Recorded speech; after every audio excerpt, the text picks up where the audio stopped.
When I was in high school, I got really drunk with some friends and woke up to my best friend sucking my dick while I slept. I never told anyone the story but just wanted to get it off my chest. I was 17 at the time and I didn't know what to do, so I pretended to still be asleep and rolled over so he had to stop. Not going to lie, really fucked me up and messed up my friendship. Edit. I appreciate all the kind words, it really means a lot after holding this in for years. Finally telling people has truly felt liberating. Just to give some context, what fucked me up the most is I never had the balls to confront him about it.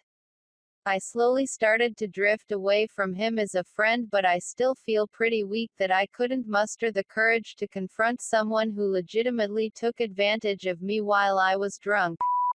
Not going to lie, that should ruin your friendship. WTF.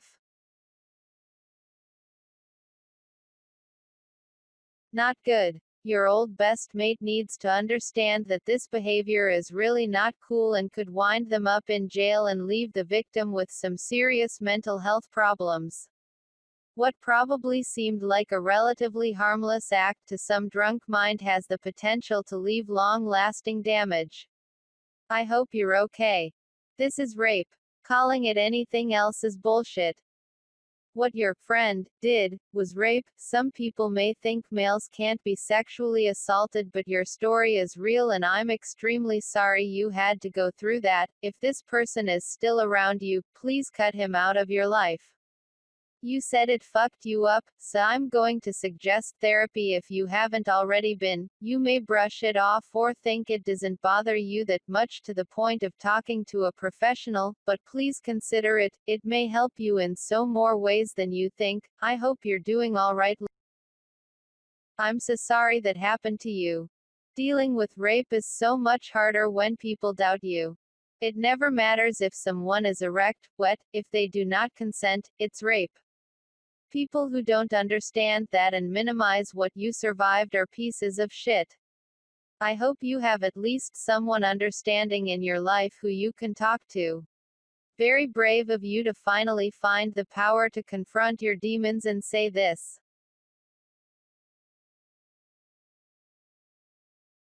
I was working abroad for 6 months and I had this workout group with your typical dude bros, who were all cool until we started drinking. It was 4 of us and the other 3 would always shift the conversation to sex jokes after their 3rd drink. Anyways, this one guy would always sit next to me around this time and would always grab my leg and try to accidentally grab my dick. Thankfully nothing happened short of sexual harassment, but it reminded me that even as a pretty big dude, I have to keep my guard up. Sorry this happened to you, bro. Hope you're recovering well. This reminds me of when I was younger, and there was this dude. I was maybe like 11 or so and he was about 16. He had a GF and he was hanging out with another chick as well. So it was just us 3 sitting around. They were all super cool and good looking to me, especially his GF. At the time I thought she was super pretty. For some reason them looking all attractive made me think they were more trustworthy IDK, so I was trying to impress them. We were sitting on one of those outside electrical boxes that are green and they were all smoking weed. I ended up getting peer pressured and trying it, thinking I was cool or something afterwards.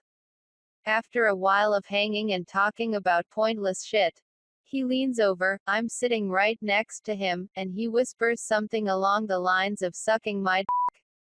I didn't really know how to react, but I assumed he was joking. So I just let it go.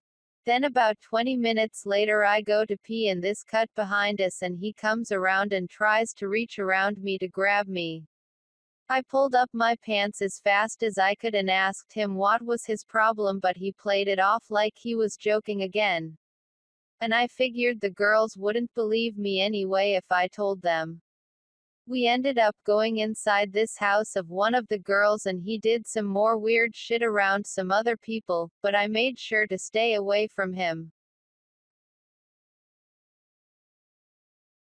You were violated and betrayed by someone that you trusted. It was not your fault. Not reporting it or telling people does not make you a bad person. You are just doing your best to survive the trauma. I was sexually assaulted by my brother, so I understand the struggle to cope with the utter betrayal of your trust. I have felt the conflicting feelings of loyalty, love, and disgust towards my rapist. I have begun my journey of healing, and it started with therapy and finally standing up for myself by reporting my brother to the police. This experience does not make you less of a person. Sharing it here means that you are strong and self-aware. I hope you know how much I and the other survivors commenting here support you. We are here for you. No, he absolutely had no obligation to remain friends with the guy, but at the end of the day it's his choice. It's best to avoid telling survivors that they should do this or that, cut the person out of their life, report to the police, go to therapy, etc., because you can end up just piling on guilt. Victims of sexual assault didn't choose to be put in their position, so we need to at least validate their choice and autonomy in their response. Even if you're giving good advice, phrasing is important to avoid making survivors feel even worse. You have no idea. Involving the police comes with its own difficulties, and it can put you in more danger. Damn dude, that's crazy. My bestie tried grabbing my when we got drunk and it was kinda weird. I had to slap his hand away a couple times. We still friends though he's got problems. I'm a girl, and if my best friend who is also a girl did something similar to me in a similar setting, I would lose my fucking mind and I could not be friends with her afterwards. I'm sorry this happened to you. When I was in college, a man I considered a very close, trustworthy friend stole my room key, broke into my room, and began fingering me while I was asleep. I woke up to him touching me and was just so confused. I pretended like I hadn't noticed what he was doing and just told him to leave. Then I repressed that memory and continued being friends with him for 6 months. It wasn't until he later broke into a different woman's room that I admitted to myself and others that he had assaulted me. It was so difficult to come to terms with not only the fact that I had been violated, but that I had so thoroughly managed to convince myself that nothing had happened. I ended up reporting him to Title X, but I never did confront him.